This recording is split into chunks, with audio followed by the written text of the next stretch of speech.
Vous suivez toujours Sud FM Sen Radio, amis auditeurs. Bonjour, nous sommes le dimanche 8 février 2026 et il est 9h08. C'est donc l'heure de votre émission catholique du dimanche, Parole de vie et l'espérance. Parole de vie et l'espérance, donc en ce 5e dimanche du temps ordinaire de l'année A. Alors, à la présentation de votre émission, vous avez Georges Faye et à la partie technique, Alassane Thioune. Tout simplement. Et donc, en ce 5e dimanche de l'année A, voici les textes que la liturgie nous propose. La première lecture est tirée du livre d'Isaïe, au chapitre 58, les versets 7 à 10. La deuxième lecture est tirée de la première lettre de Saint Paul apôtre aux Corinthiens, au chapitre 2, les versets 1 à 5. Et enfin, l'évangile de ce dimanche est de Saint Matthieu, au chapitre 5, les versets 13 à 16. Ce sont donc là, amis auditeurs, les textes de ce 5e dimanche du temps ordinaire de l'année A. Alors, texte que nous allons commenter. Lecture du livre d'Isaïe. Partage ton pain avec celui qui a faim. Recueille chez toi le malheureux sans abri. Couvre celui que tu verras sans vêtements. Ne te dérobe pas à ton semblable. Alors ta lumière jaillira comme l'aurore, et tes forces reviendront rapidement. Ta justice marchera devant toi, et la gloire du Seigneur t'accompagnera. Alors, si tu appelles, le Seigneur répondra. Si tu cries, il dira, me voici. Si tu fais disparaître de ton pays le joug, le geste de menace, la parole malfaisante, si tu donnes de bon cœur à celui qui a faim, et si tu combles les désirs du malheureux, ta lumière se lèvera dans les ténèbres, et ton obscurité sera comme la lumière de midi. Voilà, mes auditeurs, donc, ce passage du livre d'Isaïe, et qui se situe au retour de l'exil.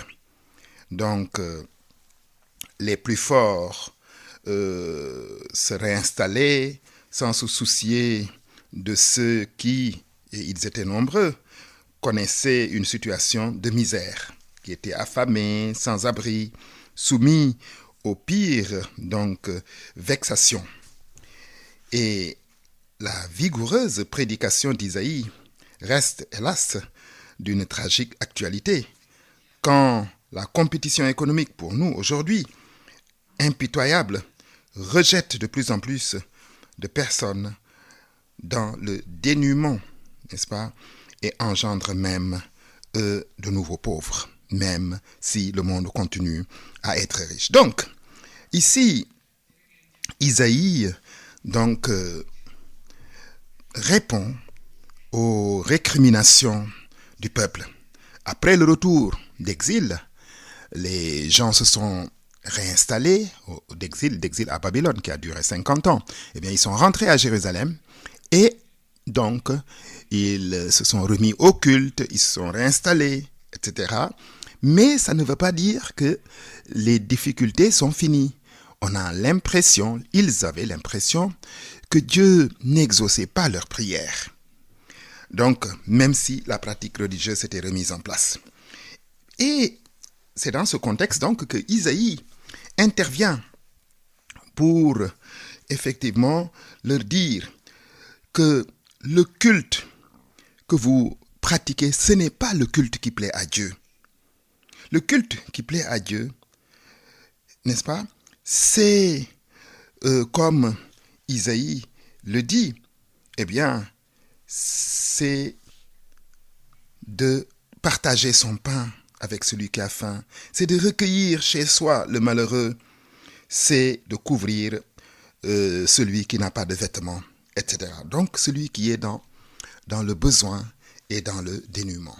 Car il est vrai, amis auditeurs, que souvent, nous limitons notre foi à la seule pratique religieuse, s'acquitter des commandements de Dieu et de nos obligations religieuses.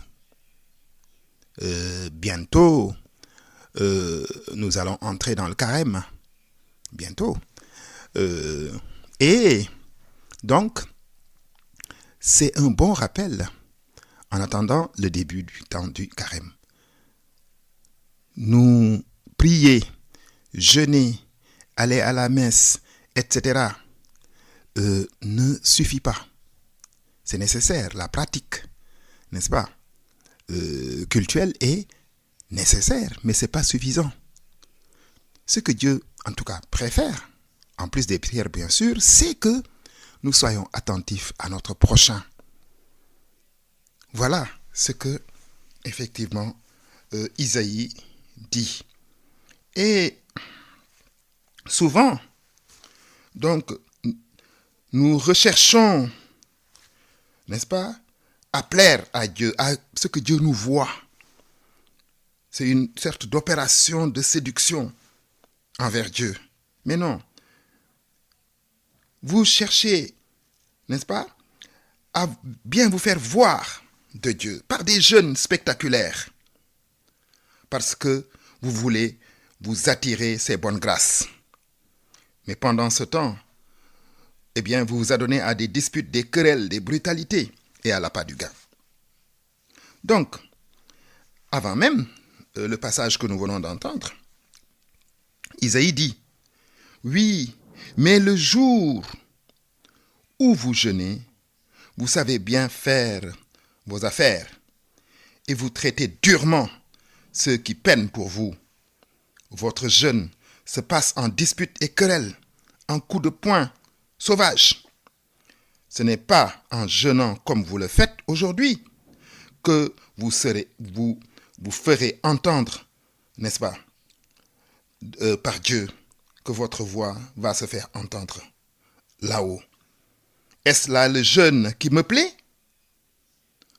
Un jour où l'homme se rabaisse, s'agit-il de courber la tête comme un roseau, de coucher ou de se coucher sur le sac de cendre? Appelles-tu cela un jeûne? Un jour agréable au Seigneur?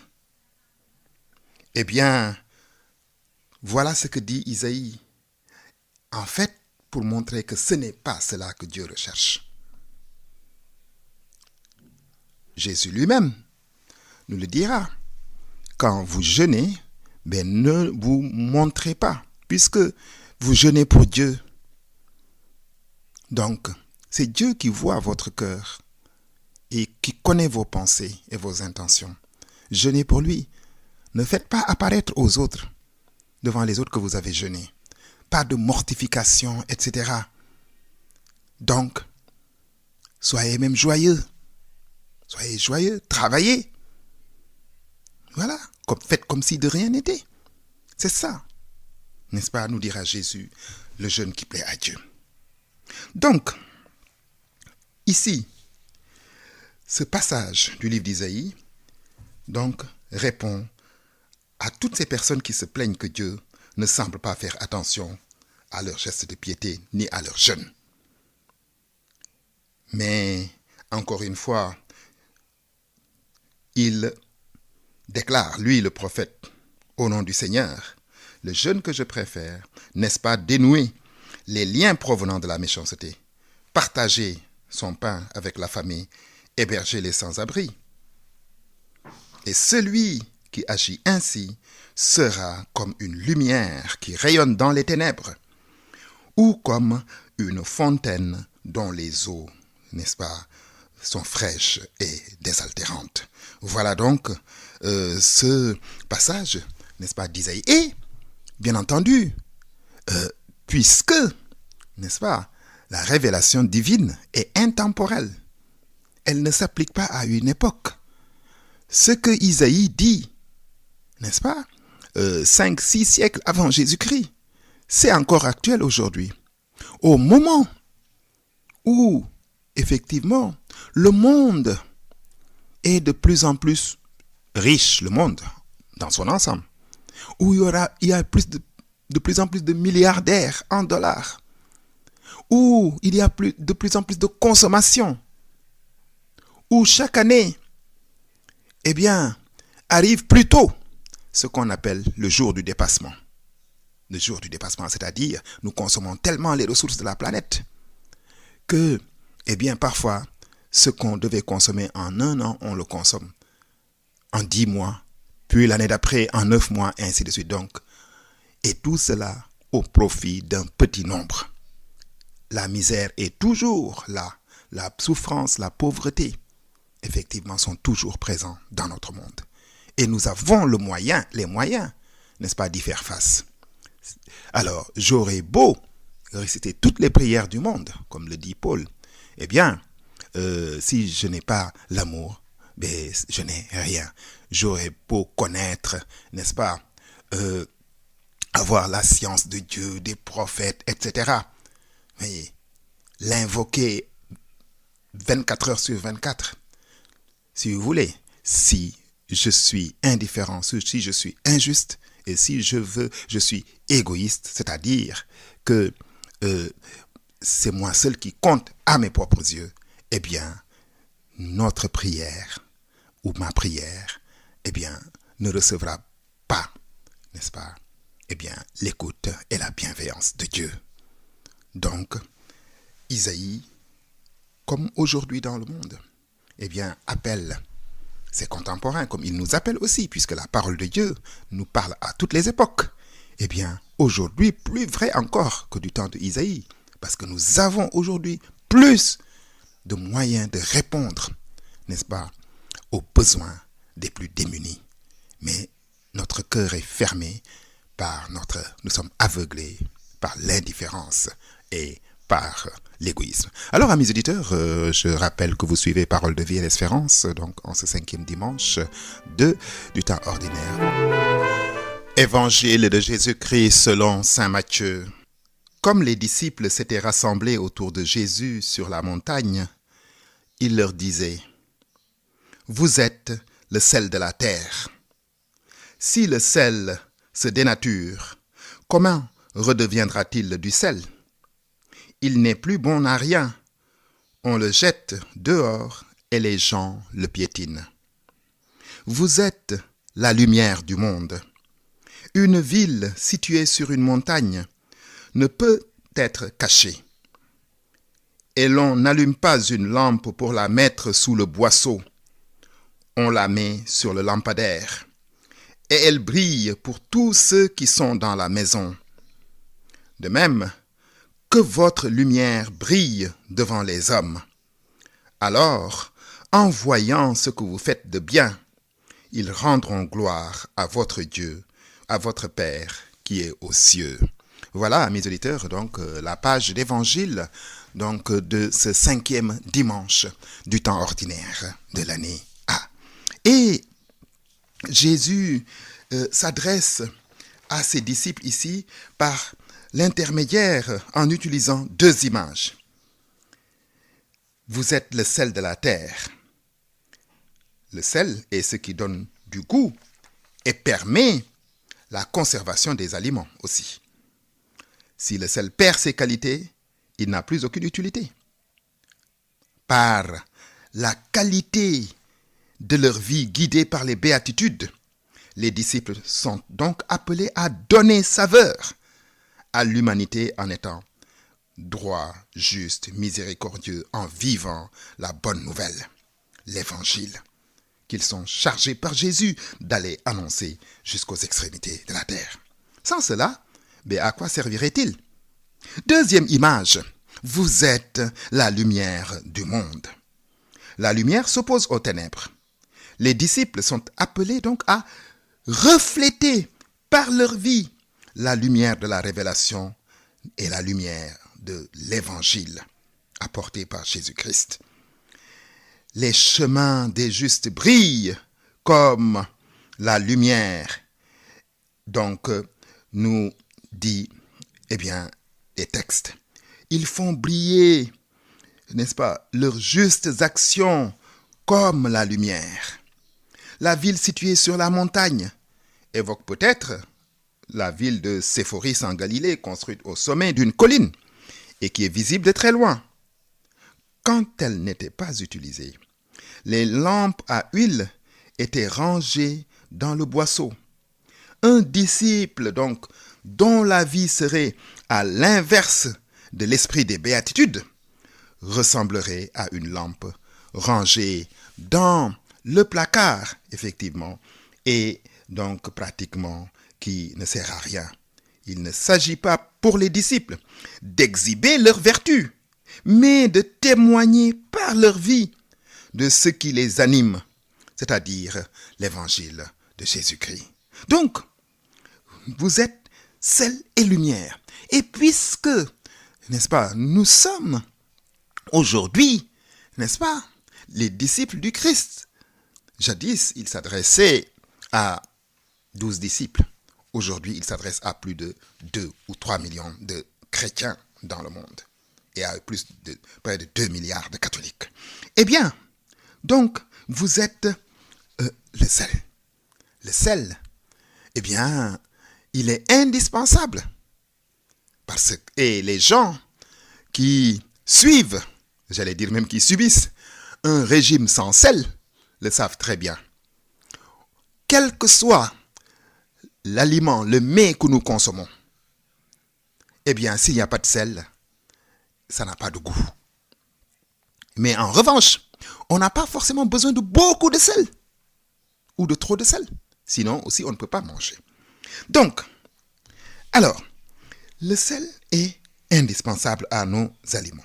Quand Jésus dit « vous êtes le sel de la terre », c'est que ses disciples donc doivent donner du goût à la bonne nouvelle, donner du goût à l'évangile pour les hommes vers qui il les envoie. Pour les hommes vers qui nous aussi aujourd'hui chrétiens nous sommes envoyés, donner du goût par la manière dont nous vivons en chrétien. Voilà. Dont nous faisons nôtre la charité. Donner du goût à notre vie de fils de Dieu pour que d'autres aient envie, n'est-ce pas, de vivre cette vie-là, de cette vie chrétienne, de cette vie du Christ. Donc, il s'agit là, à mes auditeurs, d'une très grande responsabilité. Mais aussi, Jésus ajoute, vous êtes la lumière du monde. Autant le sel, n'est-ce pas, est donc important, indispensable, autant aussi la lumière, n'est-ce pas, nous aide, n'est-ce pas, à chasser les ténèbres. Nous le voyons bien quand la nuit, eh bien, nous avons une coupure d'électricité, par exemple, générale. On voit à quel point, amis auditeurs, la ville est sombre. Mais nous avons besoin de cette lumière.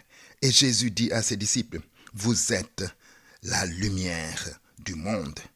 C'est-à-dire que vous êtes appelés à éclairer par votre vie chrétienne et à nous aussi, par notre vie de chrétien, à éclairer, n'est-ce pas, les autres. C'est cela. En quoi faisant? En vivant, n'est-ce pas, l'évangile des béatitudes, en appliquant les recommandations de Dieu à travers le prophète Isaïe que nous avons entendu dans la première lecture. Donc, la lumière permet d'être éclairée, de nous guider, d'être visible de loin.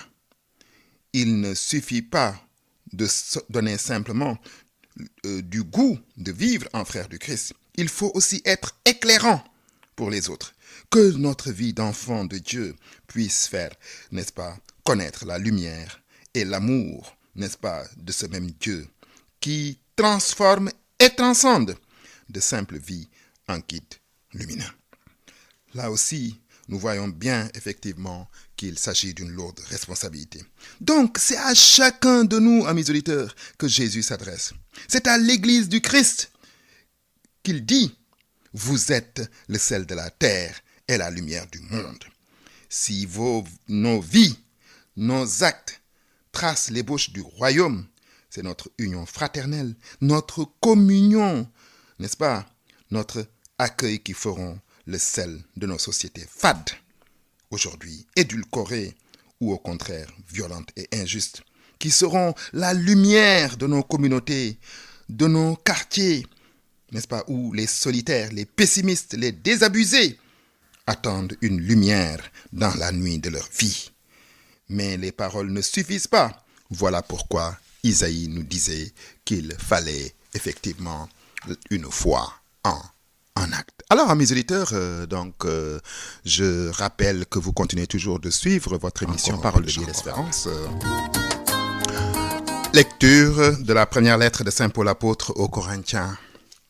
Frères, quand je suis venu chez vous, je ne suis pas venu vous annoncer le mystère de Dieu avec le prestige du langage humain ou de la sagesse. Parmi vous, je n'ai rien voulu connaître d'autre que Jésus-Christ, ce Messie crucifié. Et c'est dans la faiblesse, craintif et tout tremblant, que je suis arrivé chez vous. Mon langage, ma proclamation de l'Évangile, n'avait rien à voir avec le langage d'une sagesse qui veut convaincre, mais c'est l'Esprit et sa puissance qui se manifestaient, pour que votre foi ne repose pas sur la sagesse des hommes, mais sur la puissance de Dieu. Voilà donc, amis auditeurs, le texte de la deuxième lecture, tiré de la première lettre de Saint Paul apôtre aux Corinthiens. Et Paul, n'est-ce pas, nous l'a dit, eh bien, la sagesse humaine, c'est de la folie, n'est-ce pas, aux yeux de Dieu.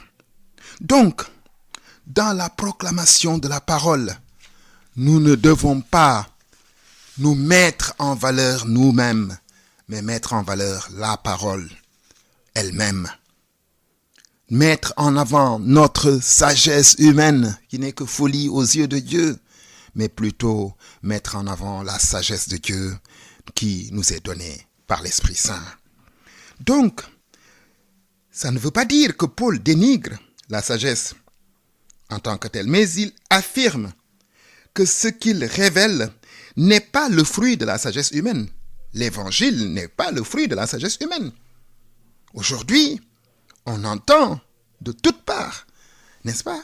Eh bien, dans les réseaux sociaux surtout, des gens qui se croient plus intelligents que Dieu, même, je ne dis pas les autres hommes, et qui veulent démontrer que tout ceci n'a été que pure invention, que c'est un homme, fut-il Constantin, qui a inventé le christianisme, Jésus n'a jamais existé, et des, n'est-ce pas, absurdités, effectivement, de cette nature.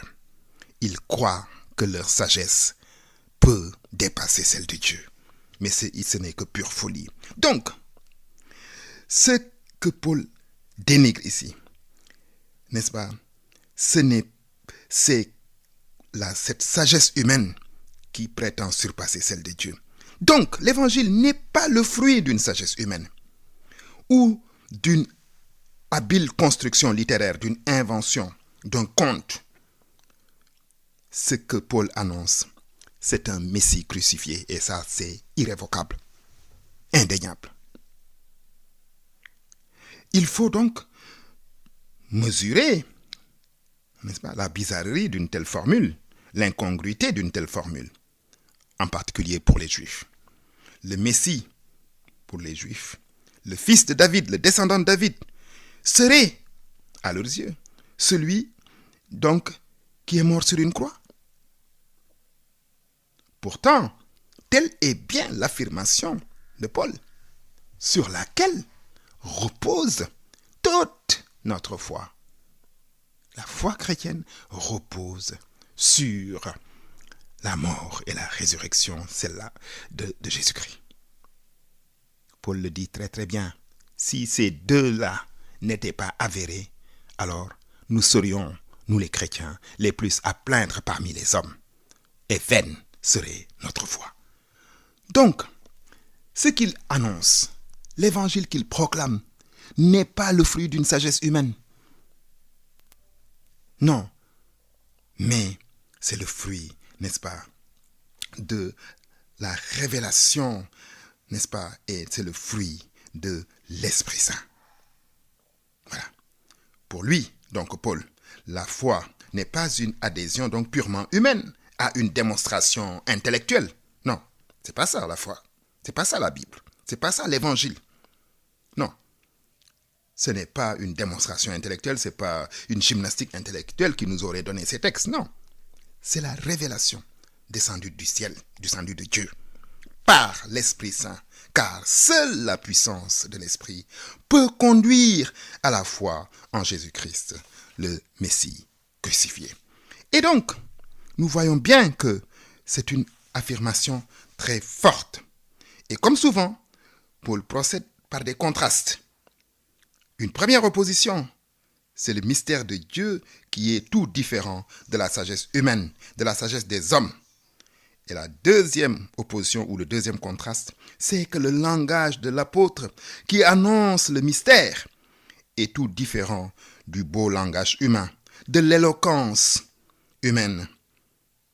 Ces deux oppositions, c'est mystère de Dieu contre la sagesse humaine, langage du prédicateur contre l'éloquence humaine. Et donc, le mystère de Dieu va à l'encontre de la sagesse humaine. Paul dit qu'il est venu annoncer le mystère de Dieu.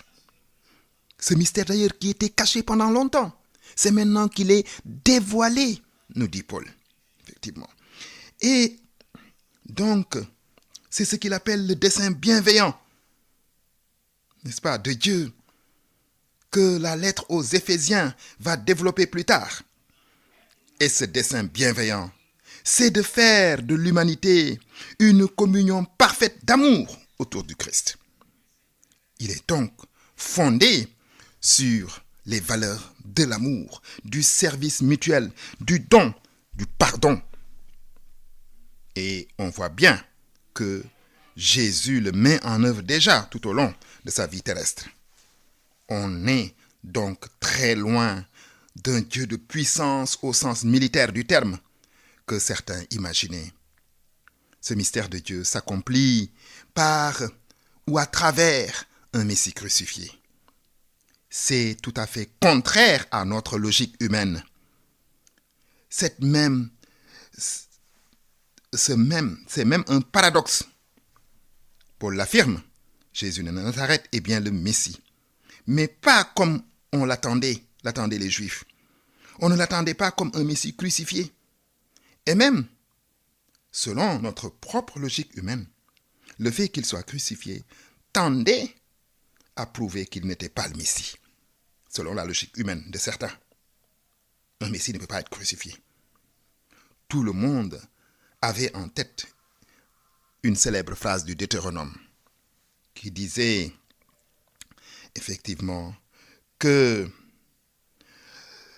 un homme qui avait été condamné à mort au nom de la loi et exécuté était maudit de Dieu. Voilà ce que disait le livre du Deutéronome. Et pourtant, ce dessein de Dieu qui n'est pas, n'est-ce pas, notre sagesse humaine, ce dessein de Dieu tout-puissant, ce n'est rien d'autre que Jésus-Christ, comme dit Paul. Quand il témoigne de sa foi, il n'a rien d'autre à dire que Jésus-Christ.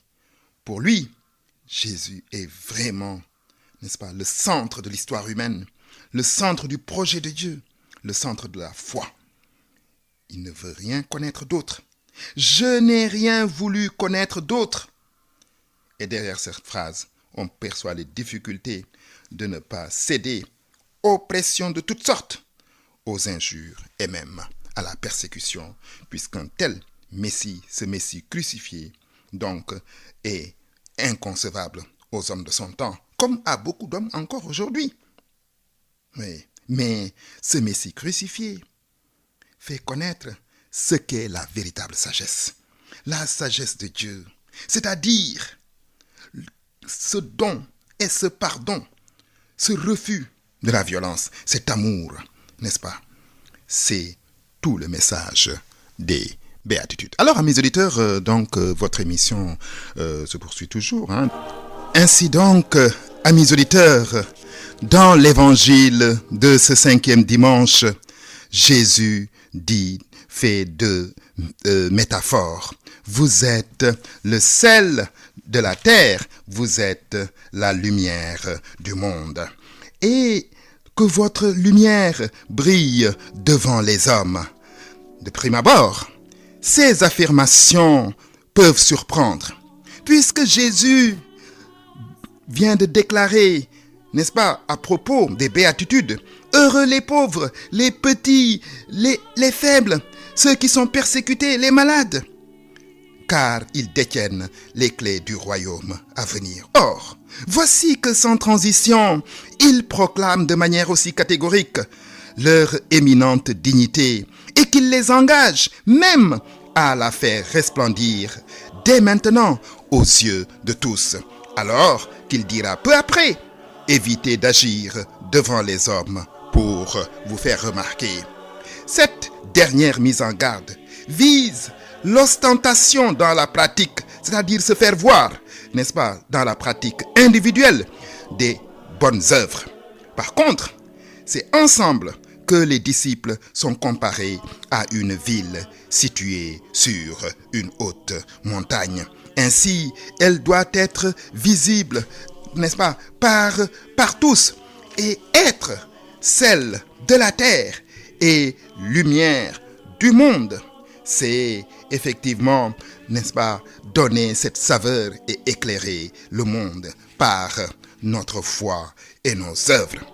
Si parfois notre sel à nous, amis auditeurs, sans disparaître, perd parfois de sa saveur, par exemple une pratique, n'est-ce pas, religieuse, n'est-ce pas, peu assidue, si parfois notre lumière, n'est-ce pas, sans pour autant s'éteindre, s'atténue, diminue, eh bien, retournons confiants à la source du sel et de la lumière.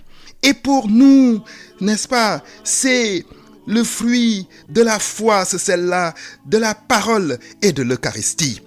Dans la confiance en la sagesse de Dieu, en acceptant que ce ne sont pas seulement nos paroles ou nos gestes qui agissent, mais que c'est l'Esprit qui est présent au monde et la puissance de son amour qui convertissent ses actions en traces de la gloire de Dieu, en preuve de son amour et en espérance pour nous par le Christ Jésus. Ainsi donc, amis auditeurs, c'est bien fini. C'était votre émission catholique du dimanche sur Sud FM Sen Radio, Parole de vie et d'espérance, avec à la présentation, comme tous les dimanches, Georges Faye, et à la partie technique, notre ami Alassane Djoun.